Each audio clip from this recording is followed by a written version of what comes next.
Innal hamdalillah nahmaduhu wa nasta'inuhu wa nastaghfiruh wa na'udzu billahi min shururi anfusina wa sayyiati a'malina man yahdihillahu fala mudilla lahu wa man yudlil fala hadiya lahu asyhadu an la ilaha illallah wahdahu la syarika lahu wa asyhadu anna muhammadan abduhu wa rasuluhu la nabiyya ba'da. Alhamdulillah urang ditepangkeun dina riungan anu mulia insyaallah.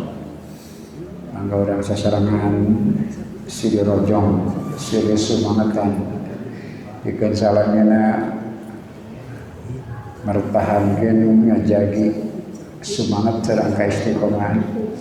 Mudah-mudahan urang sadaya kangge perlindungan Allah, sadaya amal kangge pahala setiap langkah angkat derajat, setiap langkah menghapus dosa, sadaya pengorbanan insyaallah sepertos di jalan Allah bakal dipadinan pahala 700 kali lipat gitu dawuh Rasulullah SAW.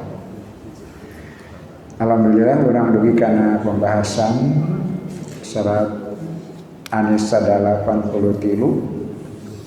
anu parantos diawitan di awal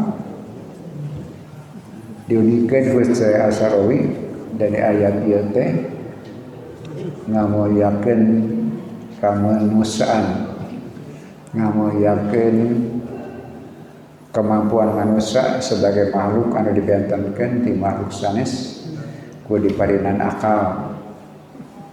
Eta marina dicanak berpikir, dicanak ngagunakeun pertimbangan akal dina sagala hal.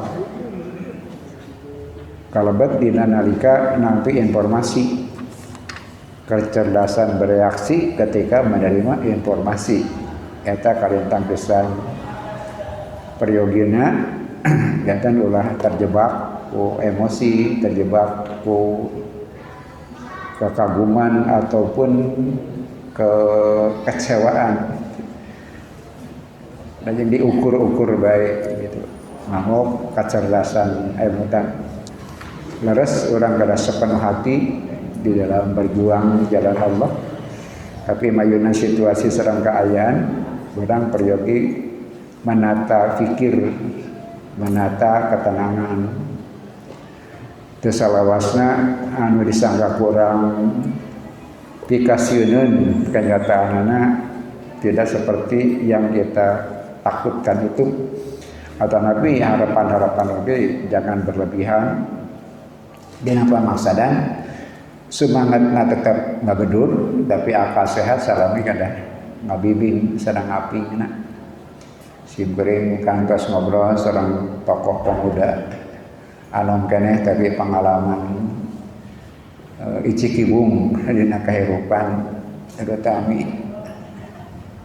kehidupan politik nasura ayeuna cenah ulah baperan. Naon warina urang sepenuh hati padahal dipayunan ku urang sadaya. Jigana sakumaha dawuh Rasul.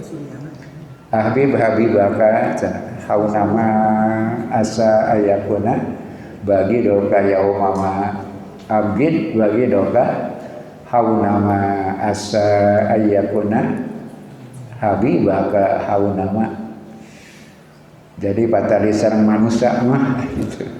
Patali sareng manusia uli cinta tong cinta-cinta teuing haunama diukur ku akal pikiran teh, jangan cinta buta, diukur ku kemampuan berpikir. Naon magina sabab asa ayakuna bagi doka yaumama boleh jadi isukan jadi musuh.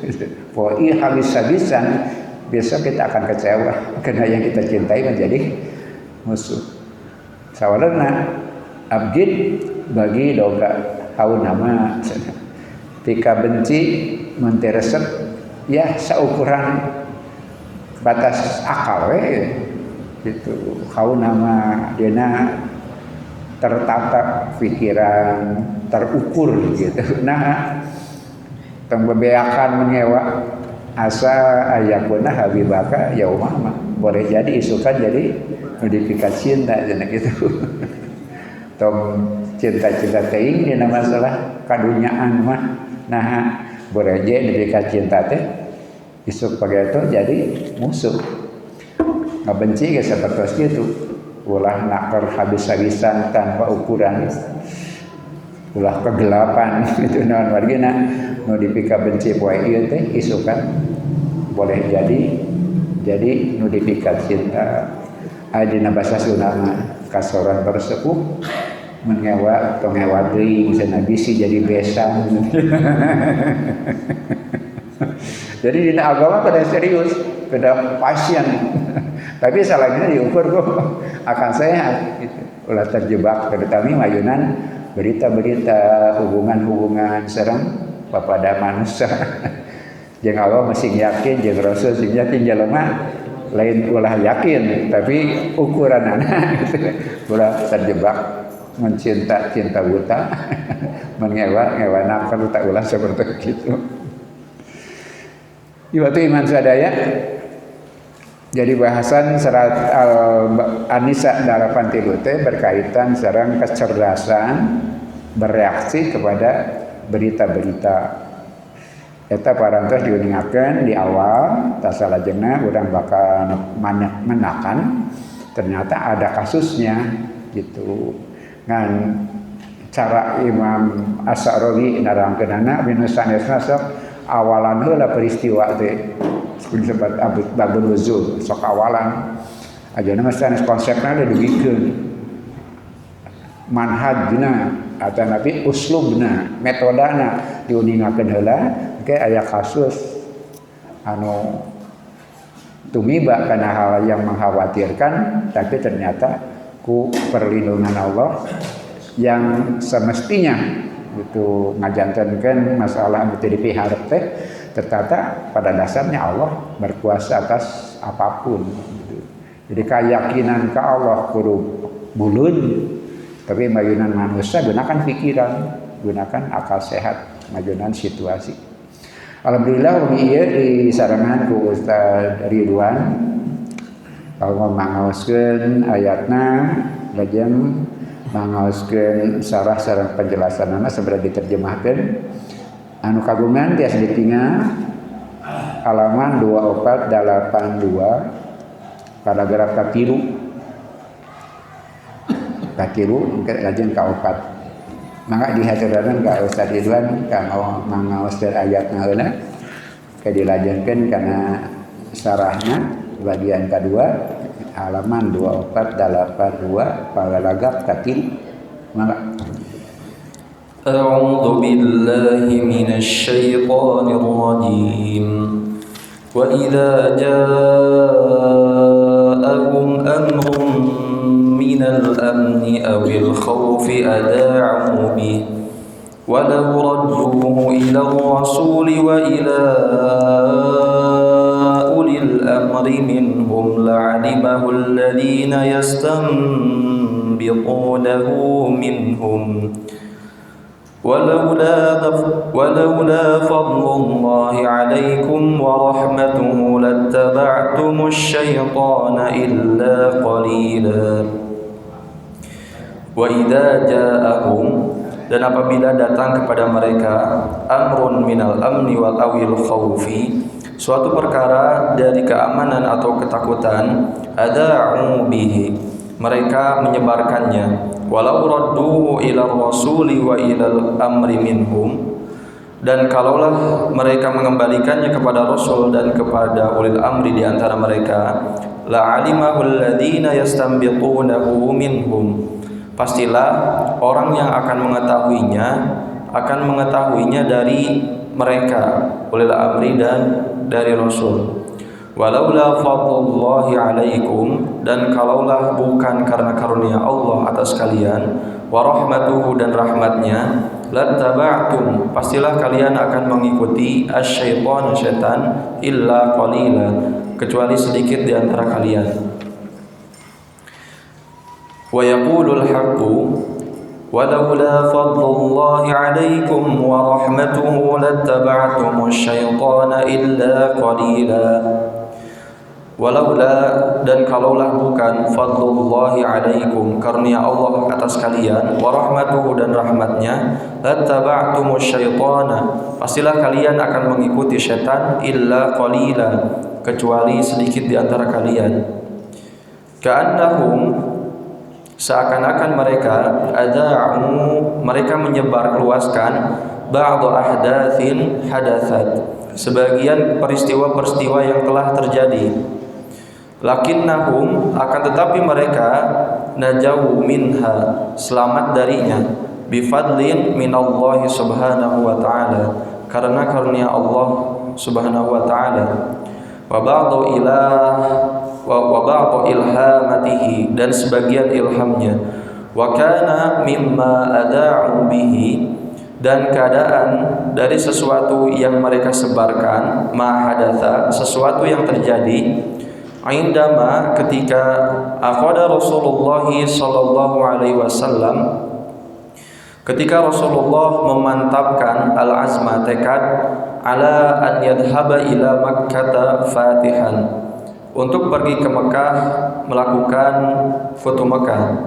Wa kana Rasulullah sallallahu alaihi wasallam, dan keadaan Rasulullah sallallahu alaihi wasallam, idza arada ghazwata, apabila bermaksud untuk berperang, warra bi ghairiha, beliau merahasiakan dari yang lainnya, yaitu annahu, bahwasanya dia, la yaqulul wijhatal haqiqah, tidak akan mengatakan arah yang sebenarnya, kaya khudal khusuma ala ghirwatin, supaya untuk mengejutkan musuh mereka.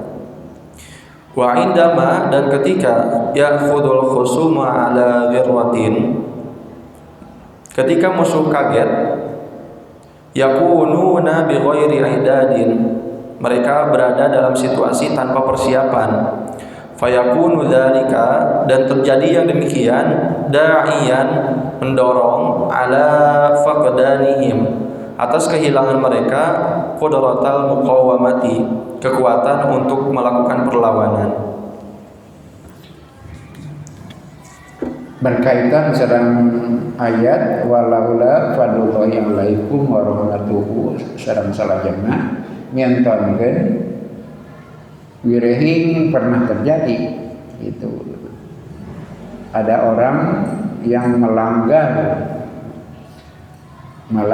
rambut dalam hal menjaga berita itu, tapi karena pertolongan Allah selamat, padahal di atas perhitungan manusia itu seperti yang dikhawatirkan akan terjadi hal yang negatif, tapi peristiwa itu dengan pertolongan Allah ternyata selamat. Apa yang dimaksud ketika Rasul hendak menundukkan atau menyerang Mekah, Futuh Mekah?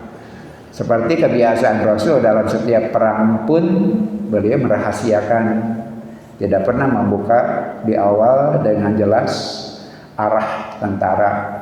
Cuma beliau memerintahkan persiapan saja. Beliau jarang sekali menyebut arah yang akan dituju. Termasuk ketika hijrah juga, beliau tidak berangkat ke arah yang sebenarnya, tidak ada kamuflase gitu. Pada kawetan kakulon heula gitu. Eta teh bagian tina tarekah supaya musuh tidak punya waktu untuk bersiap-siap. Maka apabila itu dibocorkan, berarti akan gagal rencana, siasat dan strategi itu. Apa peristiwa yang menjadi masalah yang betul-betul terjadi itu? Maka orang teraskeun dina barasan salajengna wirahing Rasul strategi awal parantos kuda-kuda, namun ternyata ada yang membocorkan rahasia itu, tapi karena pertolongan Allah lah tidak terjadi hal yang dikhawatirkan itu. Tapi iwati masadaya, dalam segala hal yang terjadi itu ada hikmah di sebaliknya dan ada pelajaran pelajaran, terutama dalam masalah yang terjadi yang akan kita baca menjelang Futuh Makkah. Nah, adik terasa. Wanzuru ila rahmati, dan perhatikanlah oleh kalian kepada rahmat fi ma hadatsa fi ghazwatil fathi, tentang apa yang terjadi pada perang Futuh Makkah. Faqad amara Rasulullah, maka sungguh Rasulullah telah memerintahkan al-muslimina, kaum muslimin, bitajhizi li ghazwati Makkah, untuk mempersiapkan peralatan untuk perang Makkah. Hatta, sehingga idza ma absara ahlu Makkah, apabila sesuatu terlihat oleh penduduk Mekah, anna Rasulullah, bahwasanya Rasulullah ja'alahum, datang kepada mereka, bijunudin, dengan pasukan, la qibala lahum biha, dengan sebuah kekuatan yang tidak bisa mereka melawannya. Yastakinuna, mereka tunduk, wa yastaslimuna, dan mereka menyerah. Fala yuharibuna, maka mereka tidak akan melakukan perlawanan. Wa dzalika rahmatun bihim, dan demikianlah rahmat bagi mereka. Wa kana, dan keadaan Hatib bin Abi Balta'ah, Hatib bin Abi Balta'ah, seorang sahabat, qad sami'a bi hadhil hikayah, sungguh telah mendengar tentang berita ini. Fakataba kitaban, maka dia menulis surat liquraisyin di Makkah, kepada kaum Quraisy di Makkah. Wa akhwadathu imra'atun, dan mengambilnya seorang perempuan, warokibat ba'iraha, dan kemudian mengendarai untanya, wasarat, dan pergi.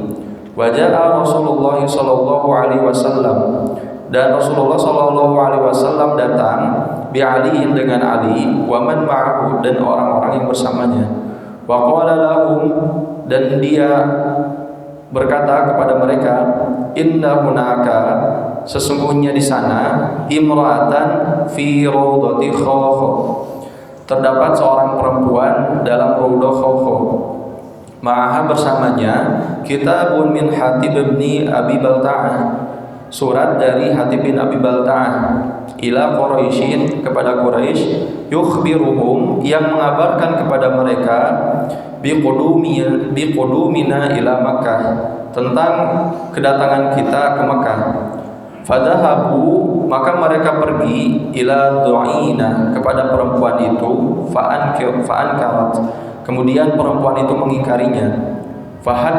Fahaddadaha Sayyiduna Aliyun, maka Sayyidina Ali mengancamnya. Wa akhraja min iqasiha, dan mengeluarkan dari pintayan rambutnya, yaitu min difairi sya'riha, dari sela-sela rambutnya, alkitab, surat. Faida huwa kitabun, maka itu adalah surat min Hatib bin Abi Balta'ah, dari Hatib bin Abi Balta'ah, ila Quraisyin, untuk kaum Quraisy.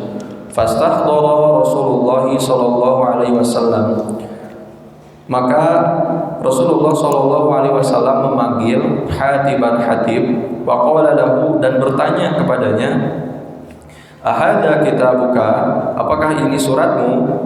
Qala, Hatib menjawab, na'am ya Rasulullah, benar wahai Rasulullah. Faqala, lalu beliau bertanya lagi, wa ma da'aka ila hada, apa yang menjadi pendorongmu kepada melakukan hal ini? Qala, dia menjawab, wallahi, demi Allah, ya Rasulullah, wahai Rasulullah, laqad alimtu anna Allah nasiruka, sungguh aku mengetahui bahwasanya Allah akan menolongmu. Wa anna kitabi, dan bahwasanya suratku, la yuqaddima wa la yuakhiru, tidak akan mendahului dan juga tidak akan mengakhiri. Wa ana rajulun, dan aku adalah seorang laki-laki, mulsiqun fi Quraisy, yang melekat pada Quraisy. Walam akun min anfusihim, tapi aku bukan dari di antara mereka. Laisa li biha asabiyah, aku bukanlah keturunan mereka.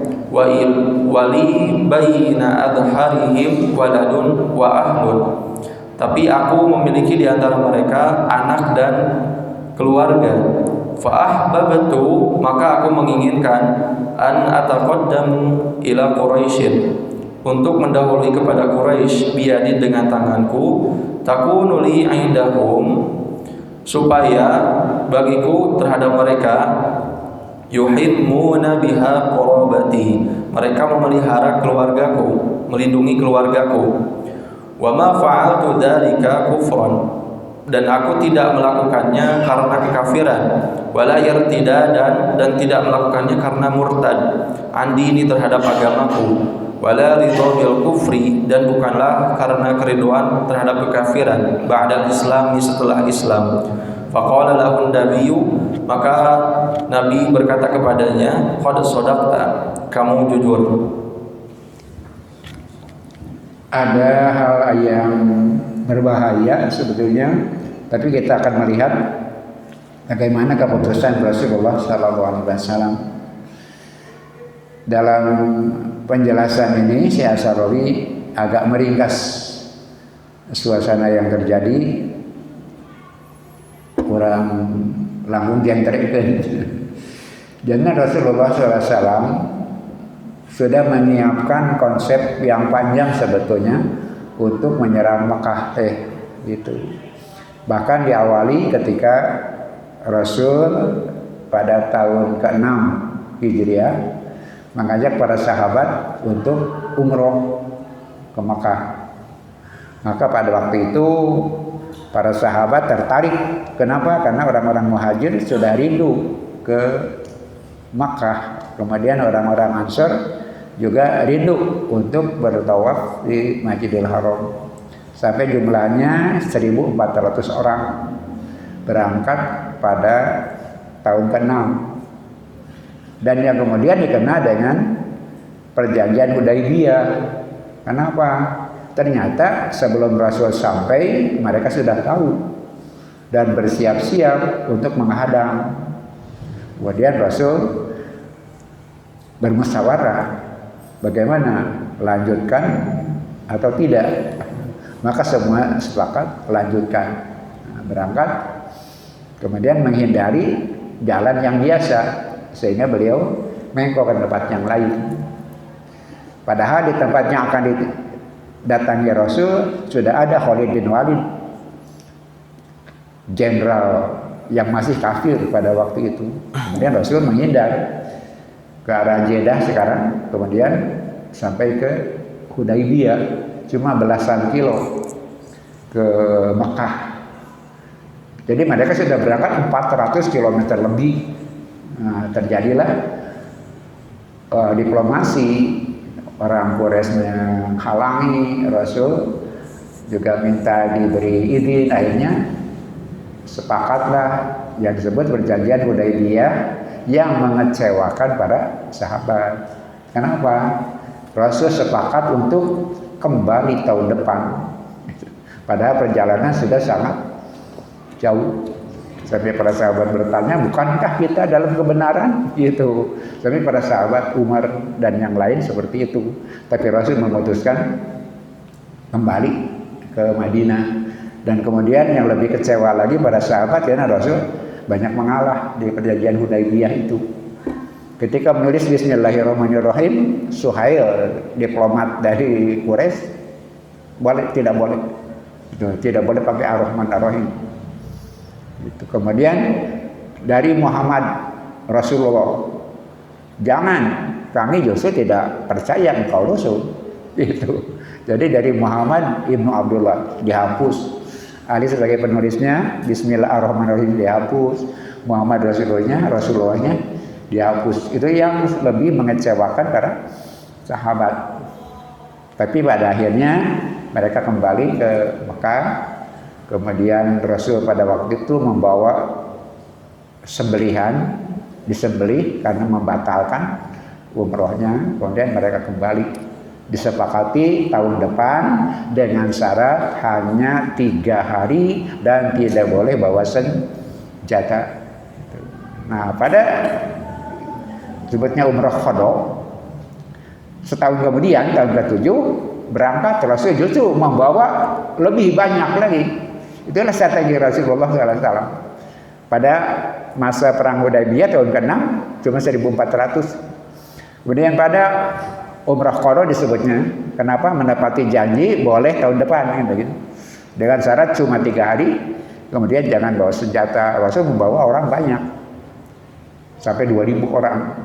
Suku-suku sekitar Mekah, sekitar Madinah beliau ajak. Dan dalam perjanjian Hudaybiyah dibolehkan ada pemihakan. Jadi ayah kabilah ikut ke Mekah, ke Quraisy, ada kabilah ikut ke Muhammad, dipersilahkan. Dua pihak sepakat seperti itu. Ada pemihakan di masing-masing kelompok.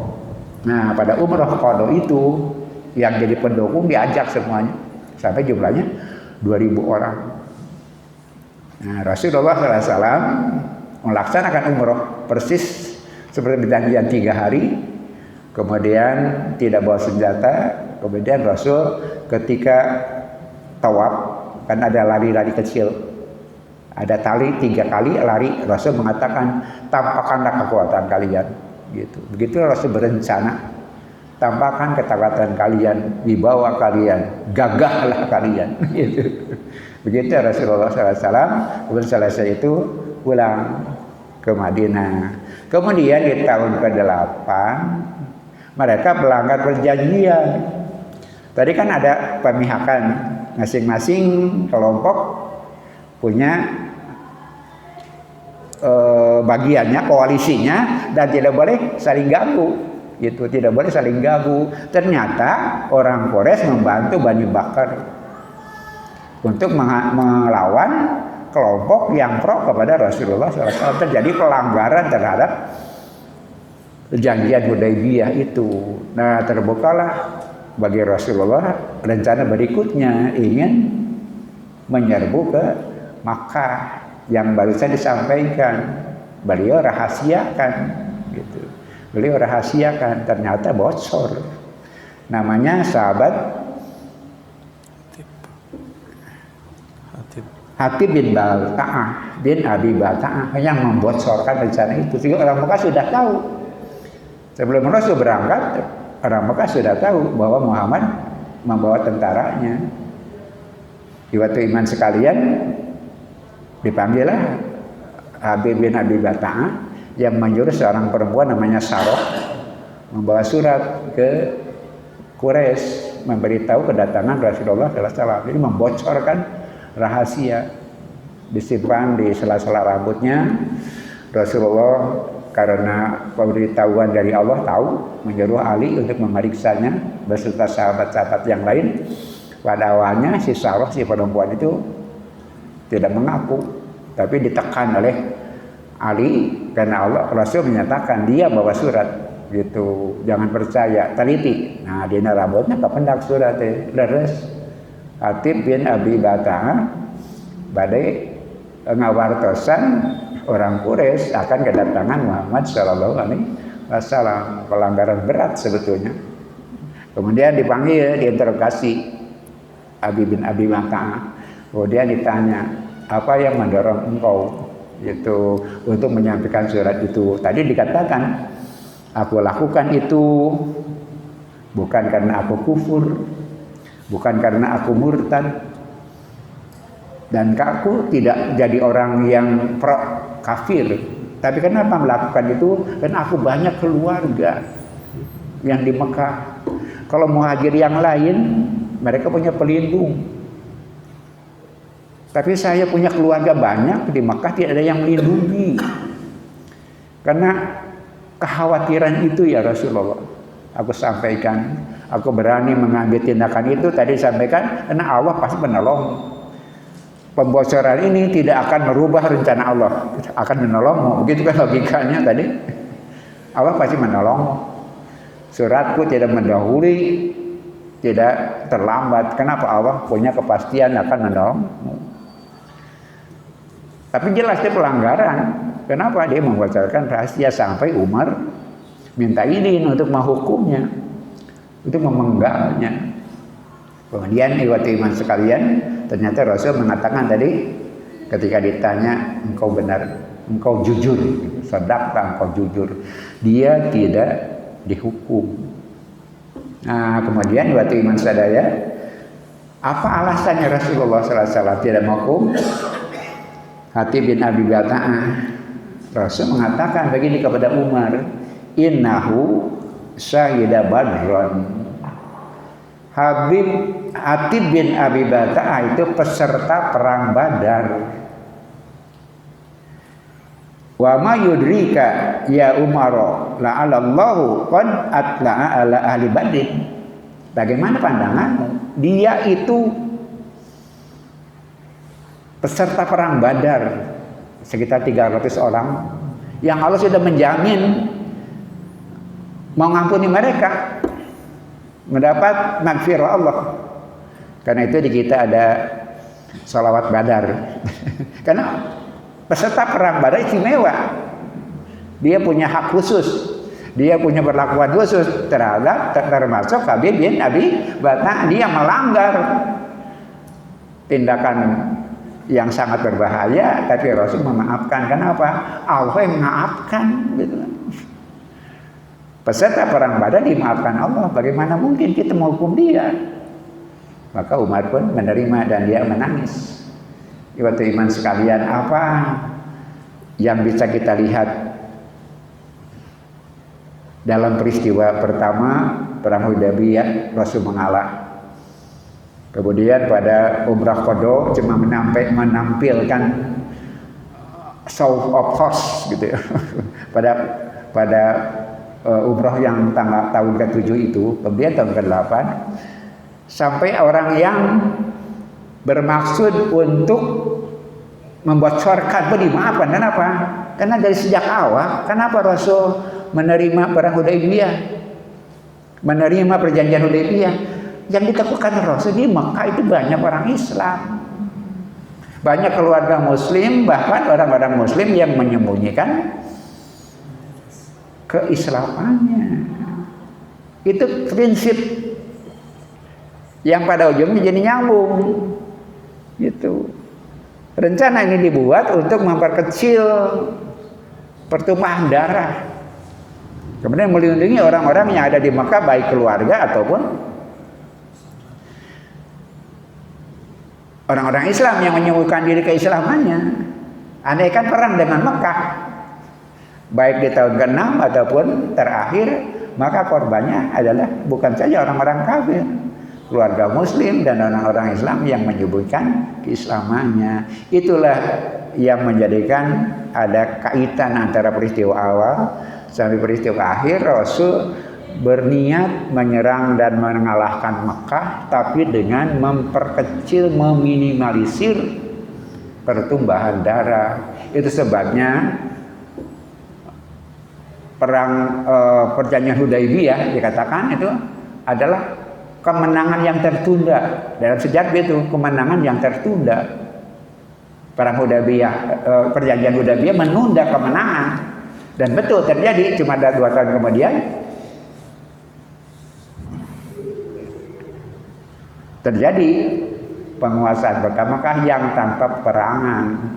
Karena tadi sudah tahu mereka, maka pemimpin-pemimpin Quraisy bermaksud bermusyawarah dengan Rasulullah. Abu Sufyan dan lain-lain keluar kota Mekah untuk mendatangi Rasulullah. Rasul menghindar, seperti tidak mau bermusyawarah. Tapi apa yang terjadi? Rasul memperlihatkan parade kaum muslimin. Itulah cara Rasul. Sejak tahun ke-7 kan, sok ajeun tawaf sing tempo kagak gagah gitu kan. Kemudian pada tahun ke-8 pun bahkan ada riwayat kebolehan menyemir rambut itu ketika ada itu. Orang-orang yang rambutnya sudah putih menang jamur rambut namun margina supaya ketinggal gagah. Jadi pengen nyamur rambut, pengen gitu. Tapi syaratnya niatnya untuk apa? Supaya punya wibawa dan musuh takut, itu bagus. Nah, iwati masalah kemudian yang jadi kata kunci juga, apa kesalahan Habib bin Abi Balta'ah? Sangat berat. gitu. Tapi Allah sangat paham. Begitulah sulitnya kita menghindar dari ikatan kekeluargaan. Sampai Allah turun tangan tidak menghukum Hatib bin Abi Balta'a. Kata Sayyid Qutbah, Allah turun tangan. Allah turun tangan. Kenapa? Dia memang melanggar perjanjian, melanggar etika, kemudian membocorkan rahasia. Itu sangat berat. Umar sampai membawa pedang, beri izin saya. Rasul mengatakan seperti tadi, Allah saja dalam ayat menyampaikan bahwa orang-orang pelaku perang Badar, dia punya posisi istimewa di hadapan Allah. Dia dimaafkan dan mendapat maghfirah Allah. Maka saya juga mengatakan Allah turun tangan untuk membela Hatib bin Abi Balta'a dengan catatan buat semua kita pada waktu itu dan sekarang bahwa urusan keluarga memang berat. Kadang-kadang mempertaruhkan idealisme keluarga itu, bahkan Allah pun paham itu, sehingga Hatib bin Abi Balta'a tidak dihukum. Kenapa? Karena urusan keluarga adalah masalah yang bukan sederhana, tidak mudah begitu saja. Itulah kebijakan Allah, itulah kebijakan Rasulullah SAW. Jadi kesimpulannya Rasul merencanakan sangat panjang untuk menguasai kota Makkah, tapi dengan catatan beliau ingin memperkecil pertumbuhan darah. Apa yang harus dilaksanakan? Kecerdasan, strategi yang baik, perencanaan yang siap. Maka ketika Abu Sufyan dan kawan-kawan mendahului datang ke luar kota Makkah karena takut tentara Islam masuk Makkah, kemudian ingin berunding, Rasul tidak mengajak berunding, tapi mempertontonkan kekuatan. Tadi disampaikan bahwa para sahabat jumlahnya 2000, kemudian mereka gagah-gagah dan penuh semangat. Akhirnya apa yang terjadi? Tidak terjadi peperangan. Walaupun ada insiden kecil. Jadi tujuan Rasulullah untuk menghindari peperangan dan memperkecil pertumbuhan darah bisa terjadi. Allah mengizinkan itu. Dikuasai Mekah dengan sedikit sekali terjadi pertumpahan darah, walaupun bukan tidak sama sekali, tapi sangat kecil. Dalam pengertian itulah yang diharapkan oleh Rasulullah SAW, sampai beliau dengan cerdas memerintah para sahabat untuk membawa obor 2000 obor. Mereka cemas dan takut. Itulah orang Islam. Padahal kota Makkah kota kecil, jika batok nangakara dengan obor di sekelilingan, mereka panik. Akhirnya Rasul mengatakan, yang masuk Masjidil Haram selamat, yang masuk ke rumah Abi Sufyan selamat. Maka orang berkumpul di sana, dan ketika Rasul datang, orang cemas dan takut, pasti Muhammad balas dendam. Tapi apa yang terjadi? Antum mutlaqa, kalian bebas, tidak ada pembalasan, tidak ada balas dendam, walaupun ada orang-orang yang tertentu seperti tadi, bukan sama sekali tidaklah korban, tapi sangat kecil korban dari perang Futuh Mekah itu. Peristiwa yang sangat monumental yang bisa menjadi pelajaran bagi kita bahwa sebaik-baik rencana kalau Allah kehendaki bocor juga. Tapi karena fadlullah itu ya tidak terjadi yang tidak diharapkan. Itulah yang terjadi pada peristiwa Futuh Makkah, yang oleh Asy'ari tidak disampaikan secara rinci, hanya beliau mengatakan bahwa Habib bin Abi Balta'a ke Rasul, dimaafkan, sadaqta, engkau jujur, jujurmu sangat mahal. Pada kenyataannya dalam uraiannya adalah ketika Umar ingin menghukumnya, Rasul mengatakan Allah saja gitu, memaafkan dan mengampuni peserta perang Badar. Mereka punya posisi istimewa. Perang pertama di dalam Islam yang kemudian membangun kekuatan masa yang berikutnya sampai Allah turun tangan dalam perang Badar. Maka orang-orang yang ikut perang Badar mereka istimewa, sehingga di kita ada salawat Badar. Mereka tawasul kepada para syuhada Badar. Sebabnya ada kontroversi, kita mengatakan itu musyrik. Kenapa tawasul kepada manusia? Tapi mereka punya dasar seperti itu, bahwa peserta perang Badar diistimewakan Allah Subhanahu wa Ta'ala. Sebabnya ada sholawat Badar. Peserta perang Badar dalam sejarah Islam, Rasulullah memperlakukan mereka istimewa. Kenapa? Karena Allah memperlakukan mereka istimewa. Begitu. Agak panjang saya sampaikan, Sadiduan, Punten, non margina. Sebab di sini ada kata kunci yang harus kita garis bawahi, bahwa cara metode sudah diajarkan, konsep diajarkan, bocor juga, dilanggar juga. Tapi karena kasih sayang Allah dan kurnianya, nah, dalam peristiwa ini itu tidak mengakibatkan hal yang buruk. Karena kurnia Allah Subhanahu wa Ta'ala. Kemudian ada yang tadi disampaikan, bahwa kita punya catatan Habib bin Abi Balta'ah saja urusan keluarga mah dia seperti longsor. Seperti longsor. Padahal kualitas peserta perang Badar yang dalam kedudukan Islam mereka istimewa, sampai ada ayat Al-Quran menerangkan tentang posisi mereka di hadapan Allah. Maka orang teraskan karena bagian berikutnya, maka di aturanan ke Ustaz Ridwan.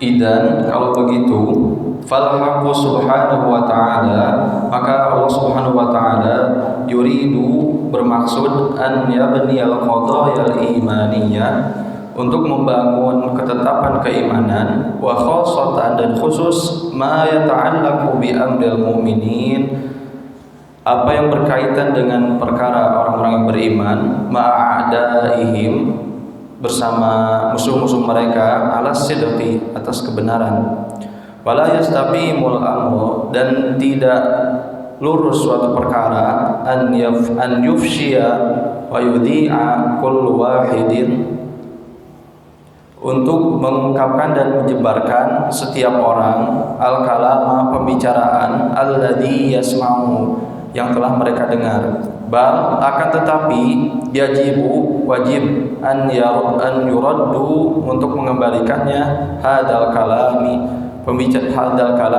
pembicaraan ini, ila Rasulillahi sallallahu alaihi wasallam, kepada Rasulullah sallallahu alaihi wasallam, wa ila ulil amri, dan kepada pemimpin. Li'annahum, karena mereka, humul ladina yastambituna, merekalah yang mengetahui, ma yunasibu dzarfihim minal asya'i, mereka yang mengetahui sesuatu hal-hal yang sesuai dengan situasi mereka. Rubama adanu lakum, boleh jadi mereka mengizinkan kalian, fi qauliha, dalam pembicaraannya, au adanu bi ghairiha, atau mereka mengizinkan dengan yang lainnya. Idza kana amrul harbi, apabila perkara perang, wal khida'i, dan siasat, fiha yastad'a dzalika, menyampaikan tersebut, hal tersebut. Wa hadza, dan ini yadullu ala annal haqqa subhanahu wa ta'ala, menunjukkan bahwa Allah subhanahu wa ta'ala, wa in kana qad dhammana nasra, dan jika dia menjamin pertolongan, wal ghalabah, dan kemenangan, lahum, bagi mereka, wa awdaha, dan menjelaskan, anal wakilu, akulah pelindung, wa anal ladzi ansuru, dan akulah yang menolong, wala tahabu, dan tidak akan membiarkan mereka, illa, kecuali, annahu subhanahu, kecuali Allah subhanahu wa ta'ala, yuridu an ya'khudal mu'minin, bermaksud untuk mengambil orang-orang yang beriman, bil asbabi, dengan sebab-sebab, wa bi kifayatihim, dan dengan kepantasan mereka, ala annahu wan nasir, bahwa dialah yang menolong. kembali kepada metode bakunya, bahwa dibangun etika imaniyah, bahwa ketika ada sesuatu yang berkaitan dengan perjuangan, persaingan manhaj, ada musuh berkaitan dengan akidah, maka harus disiplin menjaga berita, apakah berita kegembiraan ataupun berita yang mencemaskan. Jangan bereaksi terlalu cepat, kemudian disiplin, sampaikan dulu kepada Rasulullah SAW. Itu sebagai kebakuan yang harus dipegang teguh. Walaupun dalam kenyataan ada peristiwa pengecualian yang terjadi pada peristiwa Futuh Makkah. Etika itu dilanggar oleh seseorang, tapi karena kasih sayang Allah dan kurnianya tidak menjadikan kegagalan dalam perencanaan Rasulullah SAW untuk menggarisbawahi bahwa orang setingkat syuhada atau peserta perang Badar saja kalau berkaitan dengan kekeluargaan itu tidak mudah. Itu adalah pengecualian dalam prinsip utamanya. Tadi sampaikan, jangan menyiarkan berita tentang yang terjadi, apakah pesimisme atau optimisme, sebelum disampaikan pada Rasul atau kepada ulul amri. Apa prinsipnya? Allah menjamin keselamatan, yakin itu. Tapi ada wasilah yang harus diupayakan oleh orang-orang Islam, oleh kita. Allah pasti nulungan, tapi gunakan akal heula semaksimal mungkin. Yakin Allah nulungan, tapi lain hatosna tanpa upaya dan ikhtiar. Penjagaan berita itu ikhtiar untuk suksesnya rencana perjuangan. Itu prinsip yang dipegang teguh, walaupun dalam kenyataannya ada peristiwa-peristiwa yang melanggar itu, tapi ternyata Allah melindungi. Itu adalah hal yang istimewa dari Allah Subhanahu wa taala. Buat kita tentu saja harus kembali kepada prinsip kehati-hatian dalam menyebarkan berita, terutama berkaitan dengan persaingan keyakinan, persaingan manhaj, persaingan cita-cita akidah. Itu harus hati-hati, baik mendukung ataupun tidak mendukung. Kembali ke obrolan awal, ka Rasul sareng ka Allah mah kudu yakin jadi lemah ukur kayak kemampuan pikiran gitu. Kalau cinta jangan cinta mati, kalau benci jangan benci. Sahabat naon kita akan kecewa. Bagaimana tuh percaya kalau sareng Rasulna gitu. Urusan Allah sareng Rasulna kita harus yakin 100%. Kemudian ketika menghadapi manusia gunakan akal pikiran, dan kemudian kita yakin Allah bakal menolong kita, tapi Allah membuka ruang kepada kita untuk menggunakan akal sehat, membuat perencanaan, laksanakan perencanaan dengan sempurna. Walaupun boleh jadi tengah perjalanan akan ada tantangan, tapi tangtos Allah bakal selamanya menolong. Sakitu rupina anu biasa dedikeun malam ini. Alhamdulillah urang kene penjelasan ti Asarawi ngeunaan ayat ieu bilih tadi lepat nyatet perjalanan umroh pertama yang gagal ketika terjadi perang Hudaybiyah atau perjanjian Hudaybiyah itu 1.400 orang. Kemudian umroh qada setahun kemudian itu 2.000 orang. Kemudian ketika Futuh Makkah itu 10.000 orang. Tidak lepas 10.000 orang. Gamarkeun Makkah dikepung ku 10.000 obor. Itulah cerdasnya Rasulullah sallallahu alaihi wasallam. Tahun kedua lah kekuatan pemimpin-pemimpinnya. Orang Mekah hanya rumput. Pemimpinnya menyongsong ingin perdamaian. Rasul tidak menghadapinya. Tapi yang beliau lakukan pamer kekuatan. Kemudian Rasul menyuruh menyalakan obor. Kemudian mereka makin tidak punya harapan, akhirnya angkat tangan. Tapi sebagai seorang pemenang, Rasul juga tidak memanfaatkan kemenangan. Beliau mengatakan antum mutolaqo, hari ini tidak ada pembalasan. Pada orang Quraisy sudah sangat takut. Kenapa? Rasul dalam posisi bisa menghukum mereka. Tapi Rasul memaafkan mereka, itu istimewa. Memaafkan dikala bisa menghukum. Bisa menghukum, tapi beliau memaafkan. Sakitu nu kahaturkeun, atur sawuhun enggak usah diruan. Ya, sadayana Bapak-bapak, oke para pemuda, mudah-mudahan di perjalanan biasa lumangsung kalayan rutin nah margina urang kalian tangpesan periogina ngenteng karena Al-Qur'an, ngenteng karena peristiwa-peristiwa nu terjadi di masa Rasulullah, pikeun mayunan tantangan di mangsa urang sadaya yang juga tidak mudah, itu tidak mudah.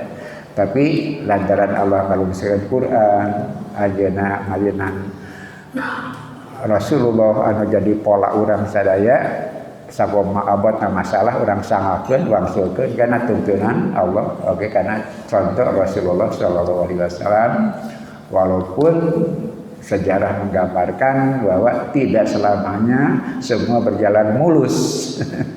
Sandungan dan kerikil pasti ada, tapi selama kita berlindung kepada Allah, apapun ujungnya akan ada hikmahnya, insyaallah. Rabbana atina fid dunya hasanah wa fil akhirati hasanah wa qina adzabannar.